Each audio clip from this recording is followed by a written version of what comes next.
first the deadly flu and the new and alarming numbers coming in from the CDC tonight. Among the worst flu season in a decade, and it hasn't peaked yet. 39 states now reporting high flu activity. 7 more children lost last week alone. 37 children dying so far this season. But tonight, another age group making news because of how hard this is hitting this year, baby boomers. And what about the caretakers? If you're caring for someone with the flu, should you get Tamiflu as well? Here's ABC's Lindsay Janis tonight. Tonight, 37-year-old mother Carly Ilg-Slavin from Indiana, one of the flu epidemic's latest victims. Her father says she'd been taking care of her husband and children who had the virus when she started feeling sick. My wife called and said, "Get over here right away." They put her in ICU. She's in critical condition. He says she died just 3 days after testing positive for the flu. We all were there standing around her, and she left about 6:30 in the morning. Carly's story highlighting the danger to caregivers and others at home.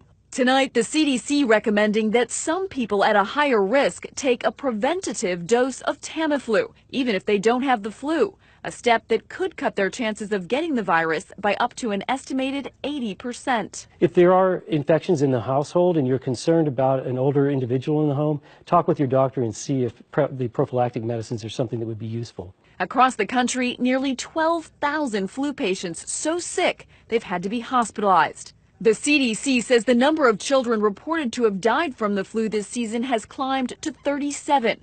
12-year-old Dylan Winnick's family says he had a fever on Monday and died on Tuesday.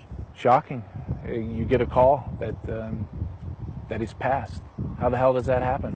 David, something unique this year. The CDC says hospitalization rates for people between the ages of 50 and 64 are higher than for the very young. It's usually the other way around. The hardest hit group of people still those 65 and older. David?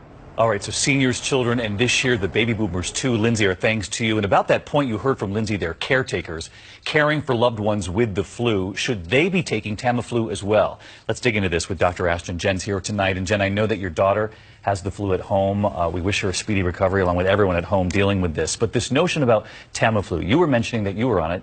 Obviously, you're a doctor. It's easier to get. But it's really important for people to consider this at home. Exactly. And I also treat pregnant women.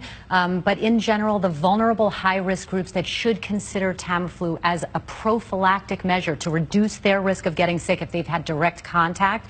High-risk groups include people over the age of 65, anyone with chronic medical condition like asthma, pregnant women, or anyone with a weakened immune system. Those are the vulnerable groups. And in the meantime, Jen, we'd heard for years that you have to be on Tamiflu within 48 hours of symptoms, but you've learned something else now. That's really the old thinking. There was that firm line in the sand about the 48-hour mark. Now there's new data that suggests that even after the first 48 hours of symptoms, antiviral medications like Tamiflu can be helpful. So that should not be a reason to withhold treatment. All right, Dr. Ashton with us as well.